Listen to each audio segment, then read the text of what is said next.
Parte do Eixão Sul, no centro de Brasília, desaba, interdita a principal via da capital. Ainda não há informações sobre vítimas.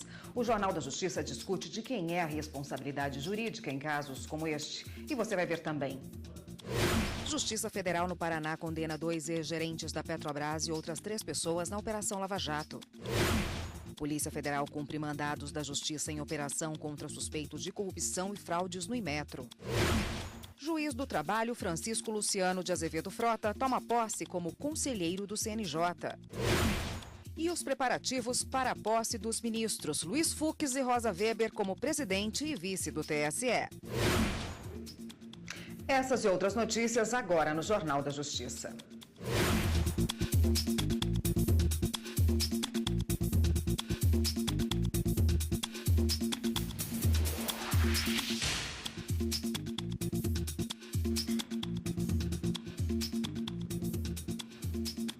Olá, boa tarde para você. O ministro Marco Aurélio do Supremo Tribunal Federal acolheu o pedido da defesa do senador Aécio Neves e deu prazo em dobro para a resposta à denúncia oferecida pela Procuradoria-Geral da República. A PGR acusa o senador, a irmã dele, Andréa Neves, Frederico Pacheco de Medeiros e Menderson Souza Lima, da prática de crime de corrupção passiva. Os fatos dizem respeito às solicitações de R$2 milhões pelo senador ao empresário Joesley Batista, executivo do Grupo JF. Na decisão, o ministro se fundamenta na aplicação de dispositivo previsto no Código de Processo Civil, segundo o qual, havendo várias partes com diferentes advogados, são contados prazos em dobro para suas manifestações. O relator estendeu, também o prazo em dobro aos demais corréus, uma vez que se encontram na mesma situação. O plenário do Conselho Nacional de Justiça retomou nesta terça-feira as sessões de julgamento após o recesso do Judiciário. A sessão de julgamentos foi aberta pela presidente do Supremo Tribunal Federal e do Conselho Nacional de Justiça, ministra Carmen Lúcia. Ela deu as boas-vindas aos conselheiros e advogados após o recesso do Judiciário, que terminou na semana passada. Voltamos, portanto, juntos a nos empenhar para que nós tenhamos uma prestação de serviços neste Conselho, de acordo com as necessidades, demandas dos cidadãos brasileiros. Na primeira sessão plenária do ano, a presidente do CNJ propôs o nome da conselheira Iracema Vale para ocupar a ouvidoria geral do Conselho, após a saída do conselheiro Luiz Alemã. O nome da conselheira foi aprovado por unanimidade pelo plenário. Nos julgamentos, a prioridade foi dada à análise de liminares concedidas pelos conselheiros. Um dos processos tratava da suposta prática de nepotismo alegada pela Corregedoria Geral de Justiça de Goiás. De acordo com o procedimento de controle administrativo, em 2008 uma mulher foi designada para tabeliã substituta de um cartório. No início do ano passado, o titular foi declarado incapaz e ela, de forma provisória, acabou assumindo a vaga. Mas em 2014, o irmão dela foi aprovado para o cargo de tabelião em um cartório de outro município goiano, distante 200 quilômetros do local onde ela atua. No ano passado, a Corregedoria decidiu anular a designação, afirmando que houve nepotismo. Após o processo ser encaminhado pela mulher ao CNJ, o relator conselheiro Valtércio de Oliveira decidiu suspender a decisão da Corregedoria, mantendo a mulher no cargo. Hoje, por unanimidade, a liminar foi ratificada pelos conselheiros, até que o mérito do processo seja julgado. E o CNJ tem um novo conselheiro, o juiz Francisco Luciano. O repórter Gabriel Seafrei tem os detalhes. A posse de Francisco Luciano de Azevedo Frota aconteceu agora há pouco no plenário do Conselho Nacional de Justiça e contou com a presença de familiares e amigos do novo conselheiro. Francisco nasceu em Sobral, no Ceará. Se formou em Direito em 1990 na Universidade Federal do Estado. Desde 2006, é juiz titular da 3ª Vara Federal do Trabalho aqui em Brasília. No CNJ, ele vai ocupar a cadeira deixada pelo conselheiro Carlos Dias. Francisco fica no Conselho pelos próximos 2 anos. E a Justiça Federal em Brasília ouviu hoje o ex-ministro Gedel Vieira Lima no caso em que é suspeito de tentar atrapalhar a delação do operador financeiro Lúcio Fonaro. O ministro da Casa Civil, Eliseu Padilha, também foi ouvido por videoconferência. A repórter Aline Barcelos tem os detalhes para a gente. Boa tarde, Aline. Boa tarde, Érica. Boa tarde a todos. O depoimento do ministro Eliseu Padilha, na condição de testemunha de Gedel, foi por meio de videoconferência e durou cerca de 10 minutos. Ao juiz Valisney de Oliveira, da 10ª Vara da Justiça Federal, ele negou que tivesse participado da delação e da soltura de Lúcio Fonaro. Disse que a prisão dele nunca foi assunto dentro do Palácio do Planalto e que sequer conhecia o doleiro. Durante o interrogatório, Padilha disse também que a relação dele de Gedel Gedel sempre foi boa. Os dois teriam se conhecido em 1995 e foram deputados juntos até 2010. Depois de responder às perguntas do juiz e também do advogado de Gedel, o ministro Padilha foi liberado. Hoje pela manhã também teve o interrogatório de Gedel, que segue preso no complexo da Papuda, aqui em Brasília. Ele é acusado de fazer contatos telefônicos constantes com a mulher de Funaro para sondar o ânimo do doleiro, para saber se ele forneceria informações importantes às autoridades. Agora, depois desses interrogatórios, o processo segue para a reta final. Faltam apenas as alegações da defesa e também do Ministério Público para que o juiz profira a sentença. Érica. Obrigada, Aline. Um homem preso em flagrante por roubo contra motorista do Uber entrou com pedido de liberdade no Superior Tribunal de Justiça. O STJ negou. O vice-presidente do STJ, ministro Humberto Martins, não aceitou o pedido de liberdade do réu por entender que a prisão foi fundamentada na gravidade do suposto crime, que teria sido praticado na companhia de um adolescente. De acordo com o processo, o homem e o adolescente teriam solicitado o motorista por meio do aplicativo de transporte na cidade de Serra, no Espírito Santo. Após o início da viagem, o motorista teria sido rendido com arma de fogo pelos passageiros que levaram o veículo da vítima.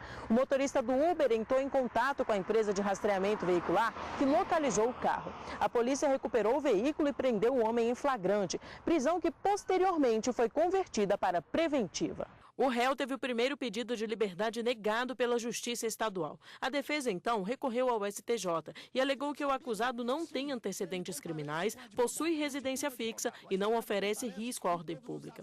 Mas o ministro Humberto Martins negou o recurso e destacou que a prisão preventiva está fundamentada na gravidade da conduta criminosa, que teria contado com a participação de um adolescente.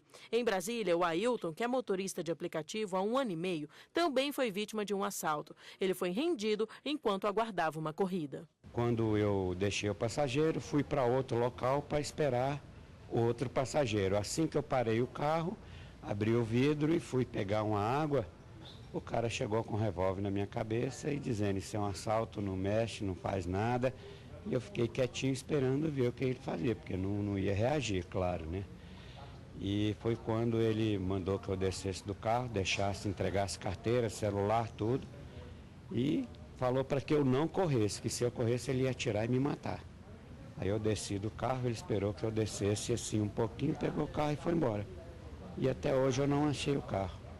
Ele voltou a trabalhar há uns 15 dias. Apesar do assalto não ter sido realizado por um passageiro, o trauma foi tão grande que agora ele presta bastante atenção em quem anda no carro com ele. Antigamente eu não prestava muita atenção no retrovisor interno. Hoje não, eu já regulei ele num local onde eu vejo o passageiro o tempo todo. Então eu fico sempre prestando atenção, dirigindo, claro, não tirando, desviando a atenção do trânsito, mas toda hora olhando, vendo se ele não está reagindo. A Justiça Federal no Paraná condenou 2 ex-gerentes da Petrobras e outras 3 pessoas na Operação Lava Jato. Segundo a decisão, os condenados participaram de um esquema de pagamento de propinas para a área de gás e energia da estatal, que chegou a um total de 150 milhões de reais. Os pagamentos ocorreram entre os anos de 2003 e 2016, ou seja, mesmo 2 anos após o início da Operação Lava Jato em 2014.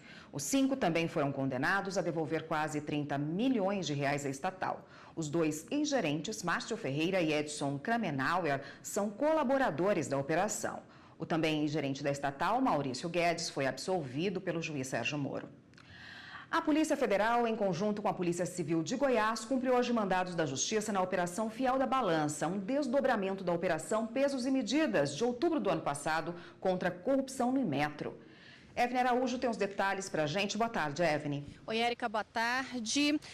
Esses fiscais, segundo a Polícia Federal, recebiam propina de donos de postos de combustíveis. Em troca, eles deixavam de fiscalizar algumas unidades que vendiam álcool e gasolina adulterados. Hoje estão sendo cumpridos 4 mandados de prisão temporária e 13 de busca e apreensão. Além disso, a Justiça também determinou o afastamento do superintendente regional do Inmetro em Goiás, acusado de obstruir as investigações.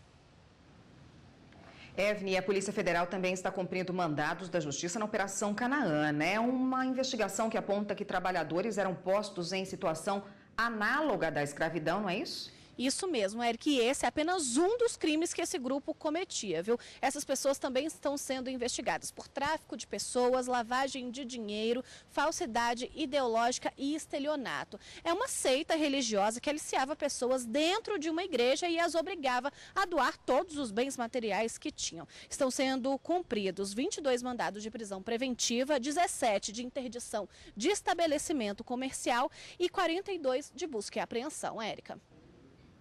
Obrigada, Evelyn, pelas informações. O ministro Gilmar Mendes homologou há pouco o acordo referente aos planos econômicos de 1980 e 1990, que foi mediado pela Advocacia Geral da União entre bancos e poupadores. O ministro deu o prazo de 2 anos para os interessados nas ações aderirem ao acordo. A medida é considerada uma das maiores conciliações judiciais da história, já que tem potencial para encerrar mais de 1 milhão de processos. E você vai ver ainda nesta edição do Jornal da Justiça. De quem é a responsabilidade por indenizações no caso de desabamentos ou danos provocados por fenômenos da natureza? Voltamos já já.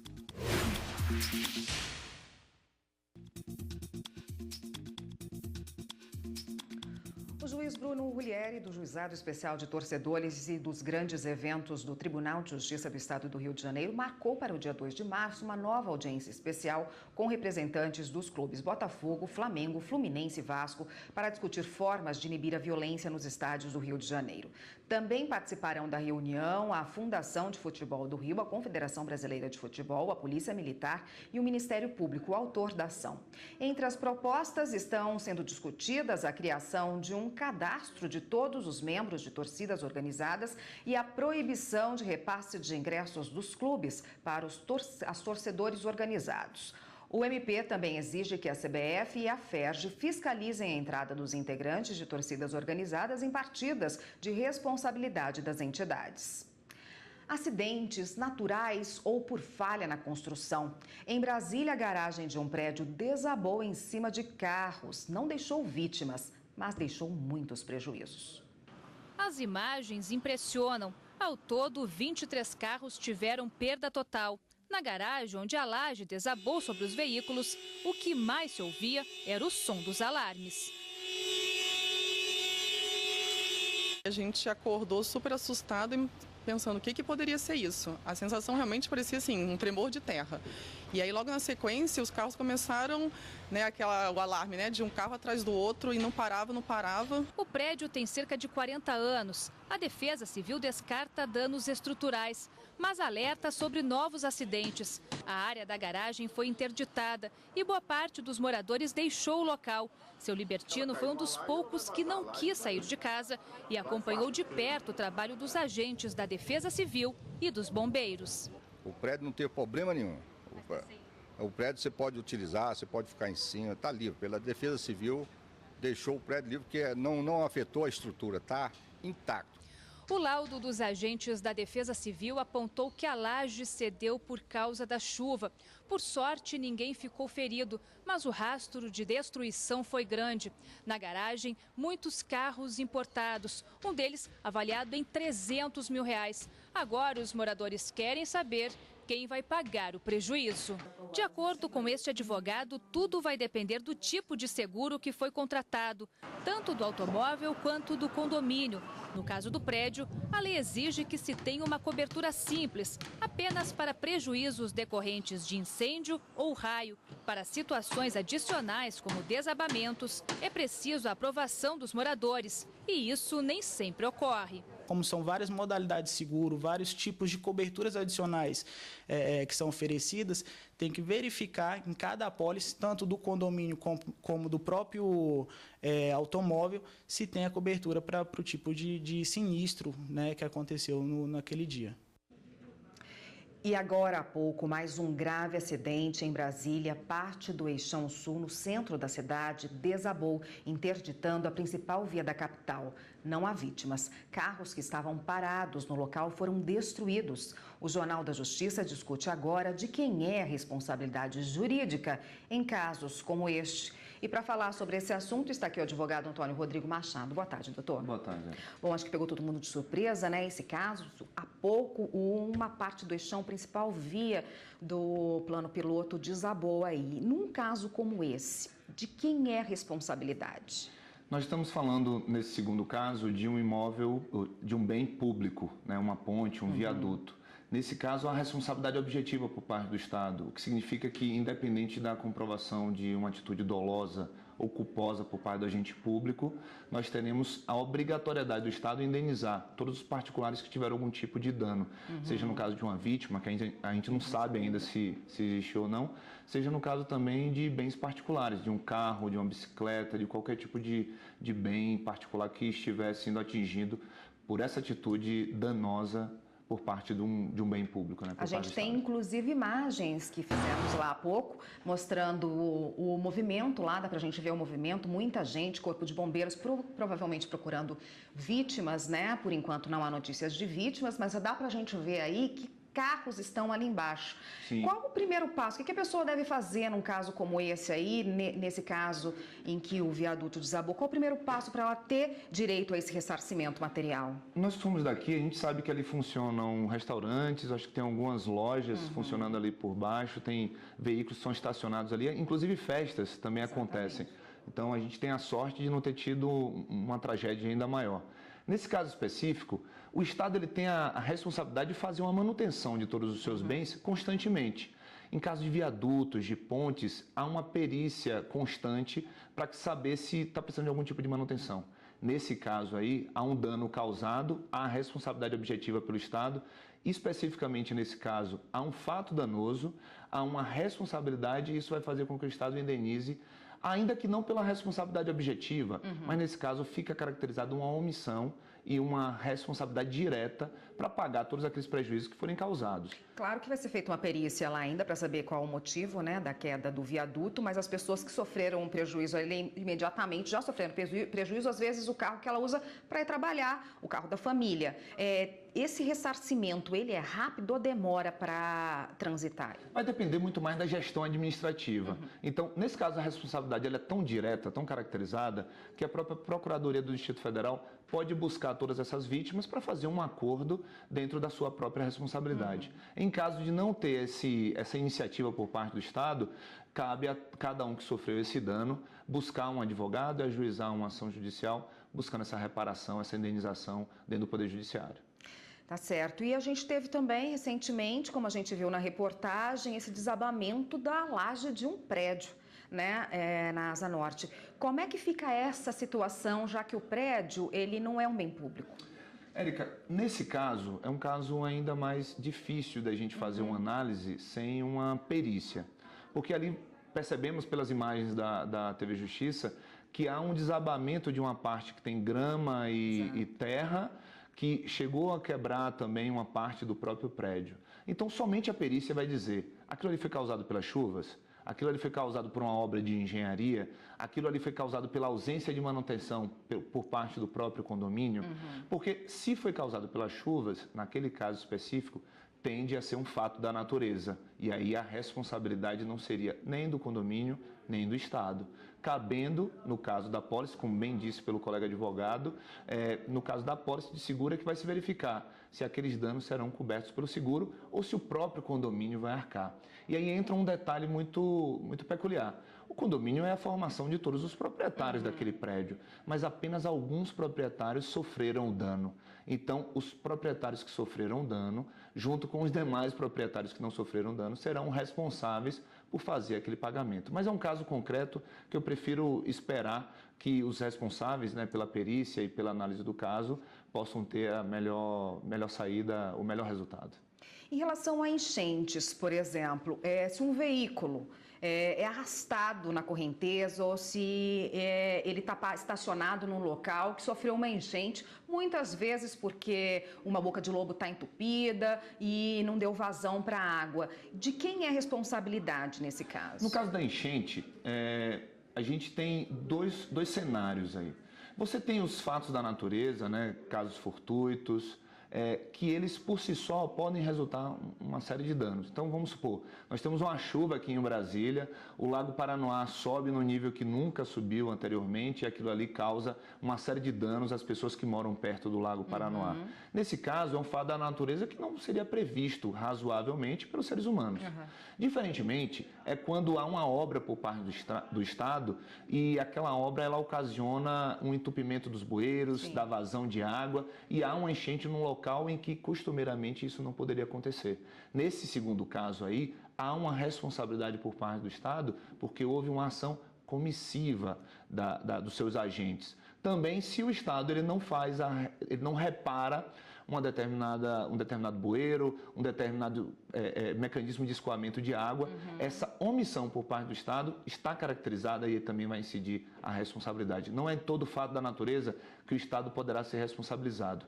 A responsabilidade está mais ligada a uma ação, a um ato comissivo. No caso da omissão, a jurisprudência tem um pouco mais de cuidado e precisa ficar caracterizado uma atitude ilícita por parte do Estado.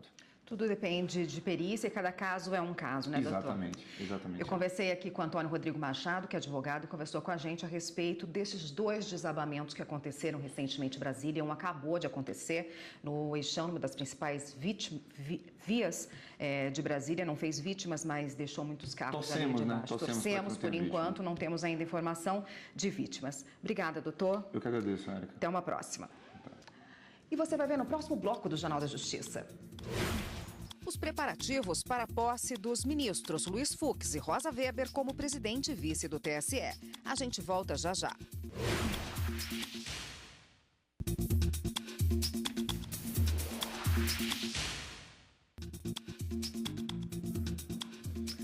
A Polícia Civil do Distrito Federal iniciou nesta terça-feira a Operação Delivery contra o tráfico de drogas durante o Carnaval. São 28 mandados de prisão e 35 de busca e apreensão.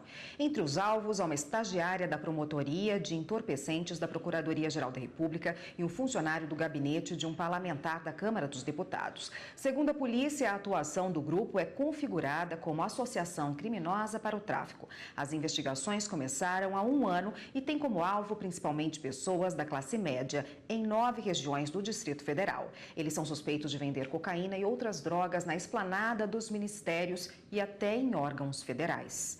E a polícia do Rio deflagrou na manhã desta terça-feira uma operação para cumprir mais de 20 mandados de prisão contra foragidos da Justiça. Cerca de 100 agentes da Polinter, com apoio de equipes de delegacias, participam da ação batizada de Expugno, que significa captura em latim. Os mandados de prisão estão sendo cumpridos na região de Jacarepaguá, na zona oeste. Os alvos são pessoas condenadas por homicídios, latrocínios, estupros e corrupção.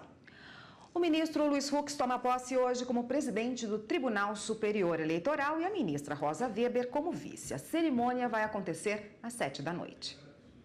Deverão prestigiar a solenidade juristas, magistrados, jornalistas, personalidades e políticos. Entre eles, os chefes dos poderes judiciário, executivo e legislativo e do Ministério Público Federal, ministros dos tribunais superiores, presidentes e desembargadores de tribunais e da Ordem dos Advogados do Brasil. A cerimônia será transmitida ao vivo em telões instalados nos auditórios do Tribunal Superior Eleitoral, pela TV Justiça e pelo canal da Justiça Eleitoral no YouTube. Mais de 100 pedidos de credenciamento de profissionais de veículos de comunicação já foram recebidos. A sessão solene será aberta às 19h pelo atual presidente do TSE, ministro Gilmar Mendes. Depois da execução do hino nacional pela banda dos fuzileiros navais, o ministro Luiz Fux será convidado à tribuna para prestar o compromisso regimental e assinar o termo de posse no cargo de presidente da Corte Eleitoral, que será lido pelo diretor-geral do tribunal. Uma vez empossado, o novo presidente do TSE passa a conduzir os trabalhos, convidando então a ministra Rosa Weber para também na tribuna prestar o compromisso regimental e assinar o termo de posse no cargo de vice-presidente. Encerrada a cerimônia no plenário, os ministros Luiz Fux e Rosa Weber vão se dirigir ao Salão Nobre do TSE para receber os cumprimentos de autoridades e convidados. O ministro do Tribunal Superior Eleitoral, Luiz Fux, será o 47º magistrado a ocupar a presidência da Corte. Esta edição do Jornal da Justiça fica por aqui. Outras notícias do Judiciário você tem ao longo da nossa programação, ao logo mais no Jornal da Justiça, segunda edição, que começa às 6h30 da noite. Uma boa tarde para você e até amanhã.